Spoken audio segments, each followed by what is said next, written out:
그런 제 말에 엄마는 지금?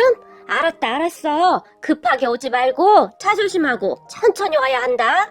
라고 말을 하는 엄마의 목소리는 아주 많이 상기되어 있습니다.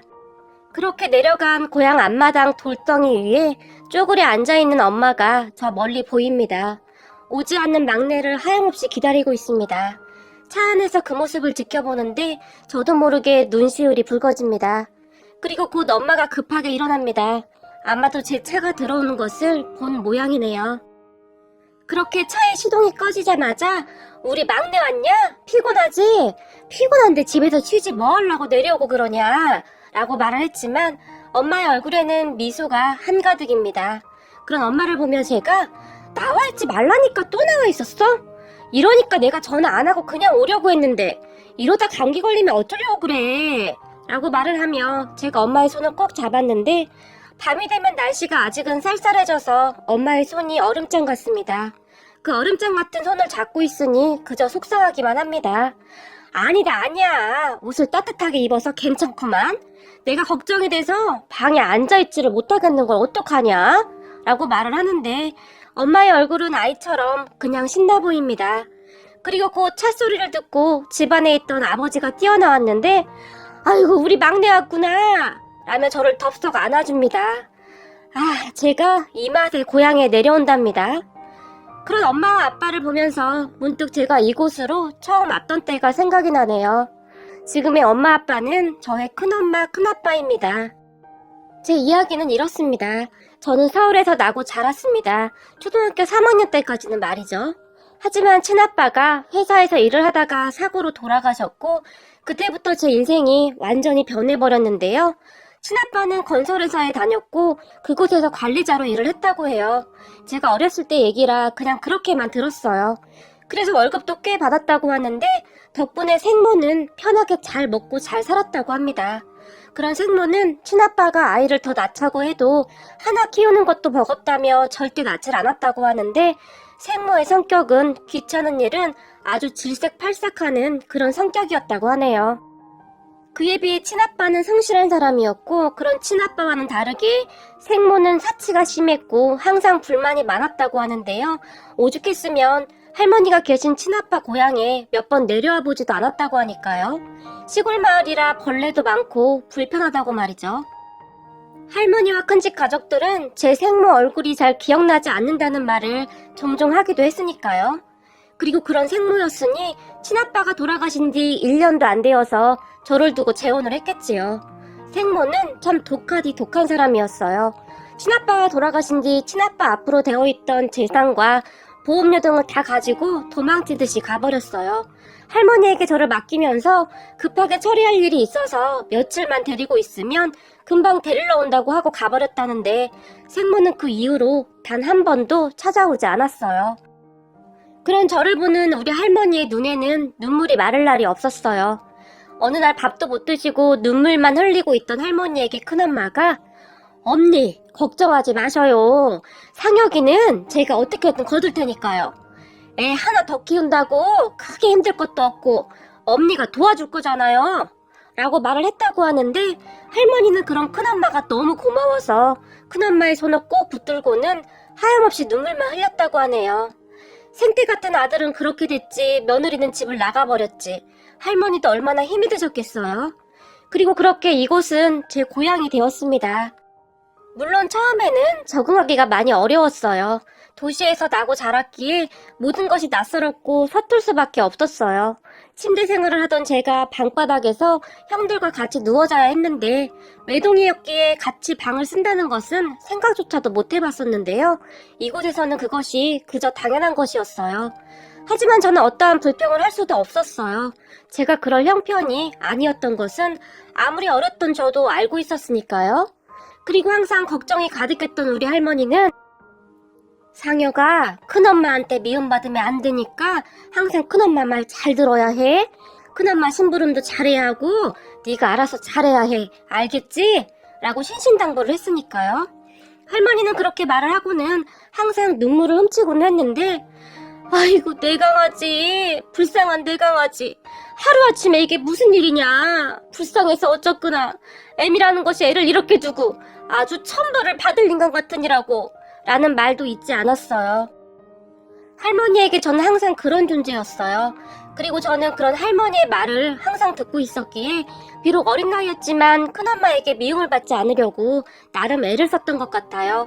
하지만 그런 제 모습이 큰엄마에게 보여졌던 모양인데 어느 더운 여름날 큰엄마가 저를 이끌고 동네 슈퍼마켓으로 갔는데요. 우리 상혁이는 어떤 아이스크림을 제일로 좋아하냐? 라고 묻더니 저에게 아이스크림을 고르라고 했어요. 그리고 제 기억에는 콘 종류를 하나 집어들었던 것 같은데요. 큰엄마는 제가 집어든 콘의 껍질을 벗기더니 저에게 주면서 슈퍼마켓 앞에 있던 조그만 나무 의자에 앉으라고 했어요. 상혁아, 네가 어리다고 해도 다 알아들을 나이니까 큰엄마 말 잘 들어? 라고 말을 시작했어요. 그리고 저는 들고 있던 콘을 먹으면서 고개를 끄덕였는데요. 큰엄마 눈치 안 봐도 된다. 너 보면 눈치를 너무 보는 것 같아. 라고 말을 했어요. 그런 큰엄마를 보며 제가 그런데 할머니가 큰엄마 말 잘 들으라고 했는데? 라고 말을 했고 제 말을 듣던 큰엄마는 할머니가 큰엄마 말 잘 안 들으면 큰엄마가 상혁이 때문에 힘들어진다고 했어? 라고 물었어요. 큰엄마의 말에 제가 고개를 끄덕끄덕였어요. 그런 저를 보며 큰엄마는 괜찮어. 애들은 원래 부모를 힘들게도 하는 거고 웃기도 하는 거야. 그러니까 너무 그렇게 하면 안 되는 거야. 알겠어? 라고 말을 했어요. 그리고 한마디를 더 했는데요. 상혁아, 형들 큰엄마한테 가끔 크게 아담맞는 거 봤지? 자식들은 부모한테 다 그런 거야. 알겠어? 라고 말을 하며 큰엄마가 활짝 웃었어요. 그때 저는 아직 어린 나이였지만 제 기억에는 그런 말이었던 것으로 기억이 나네요. 왜냐하면 그때까지 항상 눈치만 보고 있었는데 그런 큰엄마 말 덕분에 제 마음이 조금씩 편해졌던 것 같아요. 그리고 큰엄마는 그리고 우리 둘이서 몰래 아이스크림 먹은 것은 비밀이야? 알았지? 라며 새끼손가락까지 걸면서 말을 했어요. 그렇게 큰엄마와 비밀 밀담을 나눈 뒤 큰엄마와 저는 더욱 친해질 수가 있었는데요. 큰엄마는 형들 몰래 저만 데리고 시장을 자주 보러 갔었는데 갈 때마다 짜장면도 사주고 핫도그도 사주고 먹을 것을 참 많이 사줬어요. 저는 그때 시장에서 순댓국이라는 음식을 처음 먹어봤는데요. 우리 큰엄마가 순댓국을 참 좋아했거든요. 덕분에 지금은 제가 가장 좋아하는 음식도 순댓국밥이 되었을 정도네요. 상혁아, 순댓국밥은 언제 먹어도 맛있는 것 같아. 안 그렇니? 라고 저에게 말을 했거든요. 큰엄마의 말에 저는 고개를 끄덕끄덕이며 상혁이도 순댓국이 제일로 맛있어. 그리고 상혁이는 큰엄마가 제일로 좋아. 라고 말을 했어요. 그러면 큰엄마가 한박 웃음을 지으며 제 머리를 끌어안고는 큰엄마도 우리 상혁이가 제일 좋아. 라고 말을 하며 그렇게 좋아할 수가 없었어요. 지금 생각해보면 큰엄마는 저를 그냥 막내 아들로 생각했던 것 같아요. 큰엄마는 엄청 괄괄하기도 했는데요. 형들이 말을 안 들으면 집이 떠내려가라 소리를 지르기도 했어요. 하지만 형들은 눈 하나 깜빡하지 않았고 늘 큰엄마를 놀려대기 바빴어요. 특히 큰형은 엄마, 집 떠내려가. 소리 좀 그만 질러. 동네에 엄마 목소리 크다고 이미 소문 다 났어. 라고 놀리기도 했어요. 저는 그런 모습을 보며 크크거리며 웃고 있었고요. 우리 형들도 참 좋았는데요. 동네 아이들이 저를 보며 니네 엄마 집 나갔다며? 라고 놀려대기도 했지만 그런 아이들을 형들이 모조리 다 상대해 주어서 저는 뭐라 대꾸를 할 필요도 없었어요. 다들 우리 형들을 무서워했거든요. 형들은 항상 저를 보며 막내! 라고 불렀는데요. 심부름도 많이 시켜 먹었고 큰엄마가 화가 많이 나 있으면 저에게 야 막내! 네가 가서 엄마 화 좀 풀어봐. 라는 말을 하기도 했어요. 그런 형들의 말에 제가 가서 조금만 애교를 부리면 큰엄마 화가 금방 풀렸거든요. 저는 그렇게 따뜻한 가족들 품에 잘 스며들어갔어요. 다만 동네 사람들이 가끔 제 친엄마는 아들이 보고 싶지도 않은 모양이지? 라고 수군거리기도 했지만 그런 소리가 큰엄마 귀에 들어가는 날이면 큰엄마가 바로 그 집을 쫓아가서는 누가 우리 막내한테 그딴 소리를 했어? 신부가 얼마나 못돼 처먹었으면 애 앞에서 그런 소리를 하냐? 그리고 네가 도와준 거라도 있어? 왜 난리야 난리가? 라고 소리를 지르며 싸우기도 했는데 한 번은 동네 아줌마 머리카락을 한 움큼 잡고 흔들어대기도 했어요. 그런 큰엄마를 큰아빠가 와서 말렸는데 그때 큰엄마는 헐크보다 힘이 센 사람이었어요. 큰아빠가 큰엄마를 보며 아이고 무서운 거, 아이고 무서워 라고 말을 하며 웃기도 했거든요. 그리고 그런 일은 종종 있었는데 큰엄마가 하도 난리를 피우니 어느 순간부터는 동네 사람들 머릿속에서 제 과거가 다 사라진 듯 조용해졌어요. 단 한 사람도 저에 대해서 말을 하지 않았거든요. 그렇게 우리 집은 한동안 참 평화로웠어요. 저도 시골 생활에 금방 적응을 해갔거든요. 큰아빠, 큰엄마가 농사를 지었는데 그 옆에 따라가서 새참을 얻어먹기도 하고 흙장난을 하며 놀기도 했어요. 도시 살 때는 도시 나름의 매력이 있었다면 시골은 시골 나름의 매력이 있었어요. 봄이 되면 할머니와 큰엄마를 따라 바구니를 들고는 쑥이랑 냉이를 캐기도 했는데 푸른 산과 들을 보는 것만으로도 저에게는 많은 안정이 되었어요. 참 행복한 시간들이었네요. 큰엄마, 큰아빠의 정성도 정성이었는데 우리 할머니의 사랑도 어마어마했거든요. 그랬으니 친아빠, 친엄마의 빈자리가 그다지 느껴지지 않았던 것 같아요.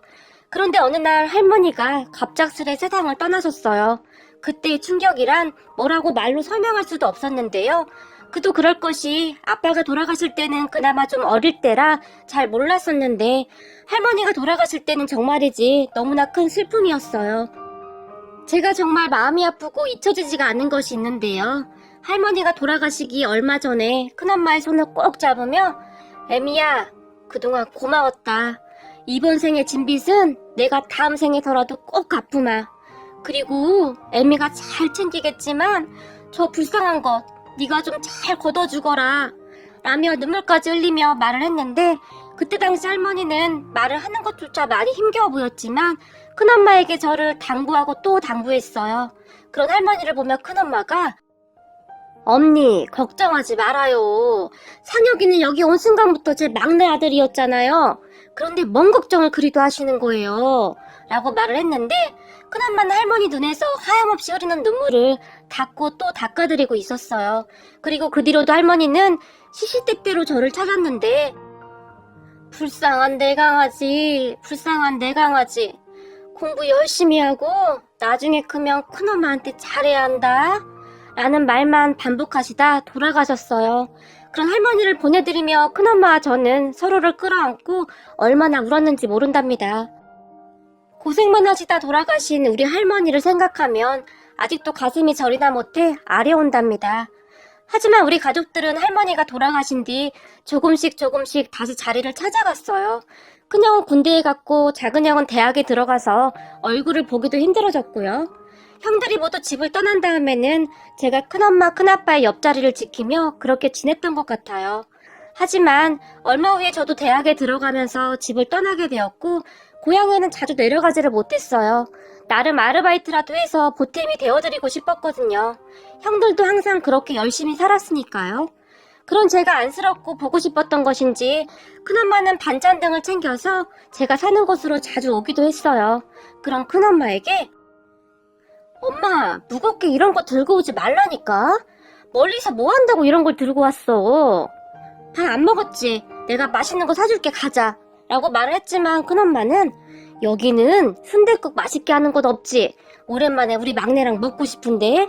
라고 말을 하기도 했는데 그때 당시 그 말을 듣던 제가 갑자기 폭풍 눈물을 흘리고 말았어요. 그리고 갑작스레 눈물을 흘리고 있던 저를 보며 큰엄마가 막내야, 갑자기 왜 그래? 어디 아프냐? 라고 놀라서 물었어요. 아니야 라고 대답을 했는데 제 눈에서는 눈물이 계속 나오고 있었어요. 그 순간 우리 큰엄마가 너무너무 안타까웠거든요. 세상에 맛있는 것이 얼마나 많은데 큰엄마는 항상 그 흠에 빠진 순대를 찾았으니까요.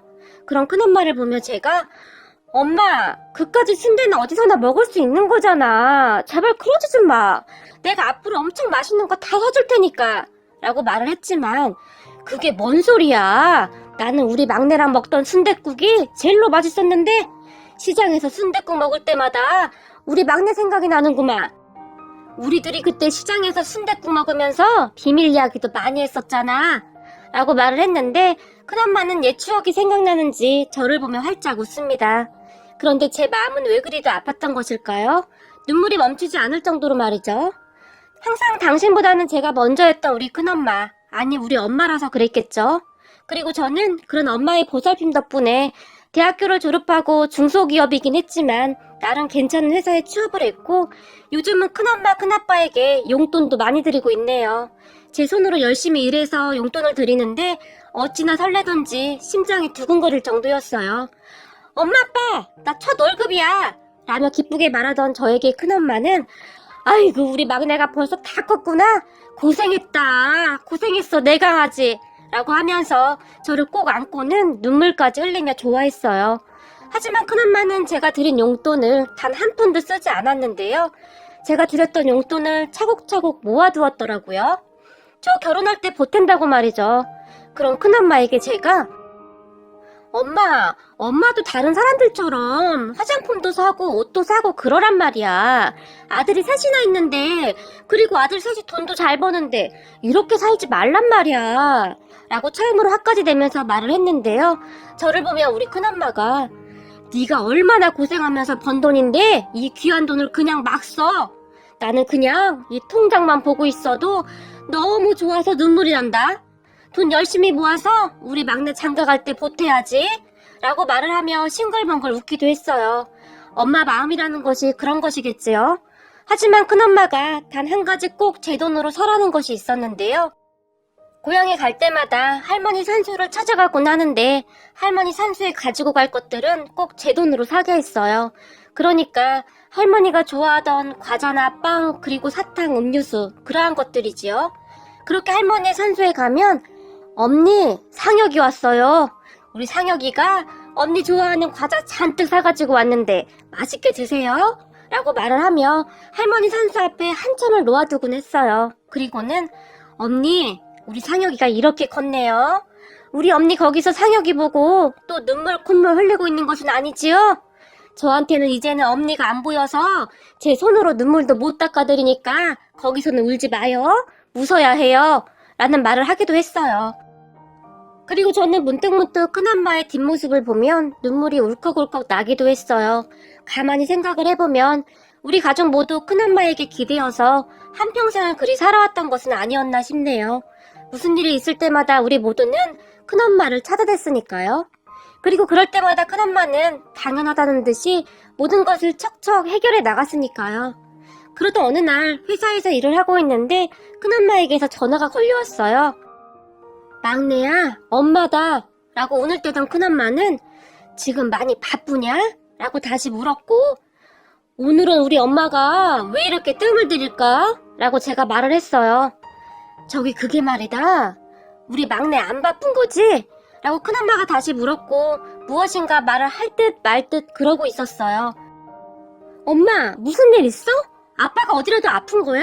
라고 제가 놀라서 물었는데요. 아니야. 그런 거 아니야. 그러니까 놀라지 마라. 라고 말을 하며 제 눈치를 심하게 보는 듯 했는데 제가 그런 큰엄마에게 엄마, 무슨 일이야? 라고 다시 물었고 큰엄마의 입에서는 믿을 수 없는 말들이 새어나왔는데요. 저기 말이다. 그 엄마 말이야. 네 엄마가 돌아왔어. 네가 보고 싶다고 하면서 네 연락처를 묻는데 어떻게 하나 싶어서 고민하다가 연락을 했다. 라고 말을 했어요. 저를 할머니와 큰엄마에게 맡기고 아빠 유산과 보험금까지 다 가지고 갔던 그 이름만 엄마라는 사람이 나타난 거죠. 그 이름만 엄마라는 사람이 그렇게 싫다던 시골집에 내려와서는 저를 찾았다고 합니다. 저는 그저 너무 기가 막혀서 한숨도 나오지 않을 정도였는데요. 이게 말이죠. 원망이나 미움도 그 사람을 좋아했던 기억과 함께했던 추억이 있어야 하는 것인데 저는 생모에 대한 어떠한 감정도 남아있지 않았거든요. 아빠가 돌아가시기 전에도 저를 종일 학원에 보내고 생모라는 사람은 쇼핑을 다니고 친구들을 만나러 다니기 바빴으니까요. 그 말을 듣던 저는 큰엄마에게 엄마, 나한테는 엄마가 하나뿐인데 갑자기 엄마가 돌아왔다니 무슨 이상한 말을 하는 거야? 그러니까 그 사람한테 내 연락처 절대 알려주지 마. 그리고 그 사람한테 전해줘. 이 세상에 나한테는 엄마가 한 분뿐이라고. 그러니까 다시는 나 찾아오지 말라고. 조금이라도 나를 생각한다면 절대 연락하지 말라고 전해줘. 라고 말을 했어요. 제 말을 듣던 큰엄마는 상혁아, 그래도 널 낳아준 사람인데 한 번은 만나야 하지 않겠니? 라고 물었고 나를 낳아준 사람은 아빠뿐이야 라고 말을 하고는 엄마, 나 지금 바빠서 전화 끊어야겠다. 나중에 다시 통화해 라고 말을 하고는 전화를 끊어버렸어요. 하지만 그 이후 생모가 어떻게 안 것인지 여기저기 수소문을 해서 저를 찾아왔더라고요. 시간이 한참 흘렀던지라 얼굴조차도 기억나지 않던 생모였기에 저는 그런 생모를 알아보지 못했고 그냥 지나쳐 가려던 저에게 상혁이 맞지? 라고 묻던 생모와 잠시 눈이 마주쳤는데 저는 그때까지도 생모를 알아보지 못했어요. 우리 상혁이 많이 변했네? 라고 묻던 생모는 제가 못 알아볼 정도로 얼굴이 정말 많이 변해 있었는데요.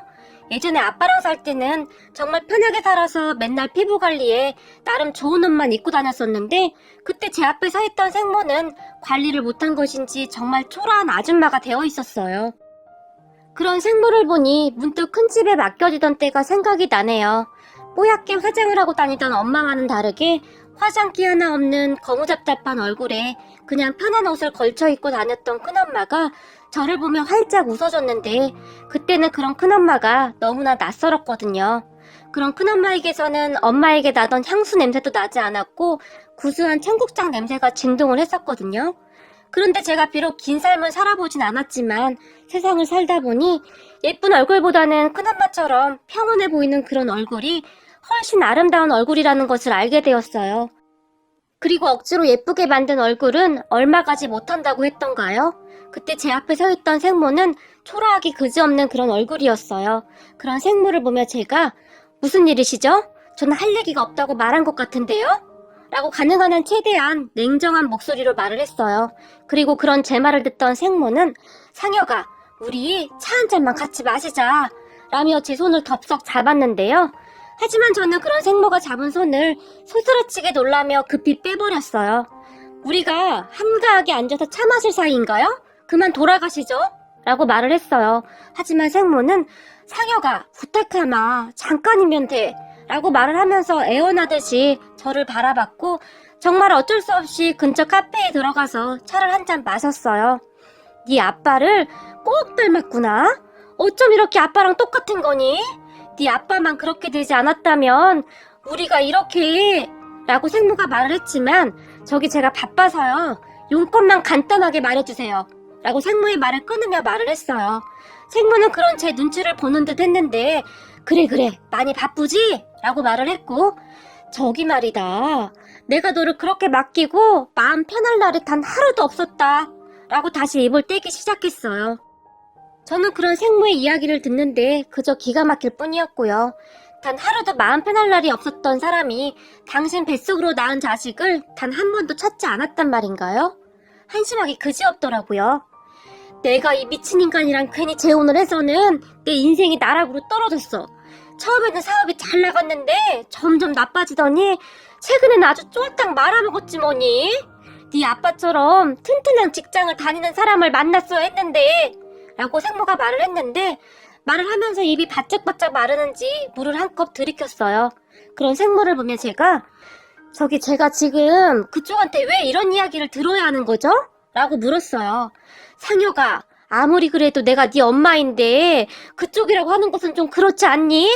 라고 기분이 나쁘다는 표정으로 말을 했어요.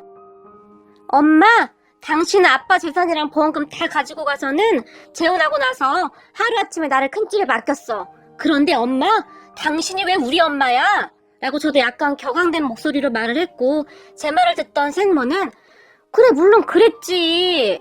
그런데 내가 지금 재혼한 남편을 설득한 다음에 널 꼭 데리고 오려고 했어. 그런데 사업이 자꾸 안 됐고 먹고 살기 힘들어서 라고 말을 했어요. 아빠 재산이랑 보험금이 적었던 것도 아니었을 텐데 그 돈을 다 말아먹었다는 얘기네요? 라고 말을 했지만 생모는 우회야, 그거 얼마 되지도 않았어 라고 급히 두 손을 흔들어대며 말을 합니다. 순간 저는 이런 생각 없는 생모와 왜 이런 대화를 해야 하지? 그런 생각이 들었고 저는 바빠서 이만 일어나겠습니다 라고 말을 하며 옆 의자에 있던 가방을 들고 일어났어요. 그런데 생모가 그런 제 팔을 급히 잡았어요. 상혁아, 나 있잖아. 갈 데가 없어. 그 인간은 지금 사업 부도 나서 감옥에 들어가게 생겼고 집까지 다 날아가서 어디 갈 데가 없어. 지금도 찜질방에서 생활하고 있어. 라고 말을 했는데 눈에 눈물이 그렁그렁했어요. 그런 생모의 말에 제가 그런 말을 저에게 왜 하는 거죠? 라고 다시 물었고 생모는 너 지금 혼자 살고 있다고 들었는데 내가 너희 집에서 살림해주고 살면 안 될까? 나 지금 수중에 있는 돈도 다 떨어져서 어디 가서 밥을 먹을 돈도 없어. 라고 말을 했어요. 그때의 제 심정은 정말이지 이로 말할 수가 없을 정도로 화가 치밀어 올랐지만 나는 이미 오래전에 당신이랑 인연이 끊어진 사람이니까 앞으로 내 앞에 나타나지 마. 그리고 당신 참 나쁜 사람이네. 지금 남편도 엄청 힘들 텐데 그동안 사람은 정이 있지. 그 힘든 사람을 어떻게 그렇게 아무렇지도 않게 버릴 수가 있어? 정말이지 당신이란 사람은 당신 생각밖에 안 하는 정말 쓰레기 같은 사람이네. 앞으로 한 번만 더 나 찾아오면 당신 가만 안 둘 거야. 그러니까 나 찾아오지 마. 라고 말을 하고는 그곳을 나와버렸네요. 생모가 그런 저의 팔을 잡고 놓질 않았지만 저는 냉정하게 나와버렸어요. 정말이지 끈질긴 악연이란 생각밖에는 들지 않았어요. 그렇게 저는 생모와의 모든 연을 완전히 끊어버렸어요. 이런 저를 보며 냉정하다고 할 수도 있겠지만 이렇게 끝내버리지 않으면 앞으로 정말 안 될 것 같다는 생각이 들었거든요. 가만히 생각해보니 제 인생도 참 파란만장했네요. 그리고 제가 잠시 깊은 생각에 잠겨 있으니까 우리 엄마가 저를 부릅니다. 막내야, 무슨 생각을 그렇게 해? 배고프지? 밥 먹자. 라고 말을 하며 제 손에 숟가락을 들려줍니다. 그런 엄마의 손을 보는데 평생 농사일을 하느라 지칠 대로 지친 손이 어느 한 군데가 성한 곳이 없네요. 그런 엄마의 손을 잡으며 엄마, 손이 이게 뭐야? 내가 그때 손에 바르는 로션도 사줬잖아. 라며 억지로 눈물을 삼키며 말을 했어요. 그런데 제 말을 옆에서 듣고 있던 아빠가 아이고 말도 마라. 우리 막내가 사준 귀하디 귀한 거라고 아까워서 쓰지도 못한다. 라고 말을 거들었는데 순간 제 눈에서는 다시 눈물이 비오듯이 쏟아져 버립니다.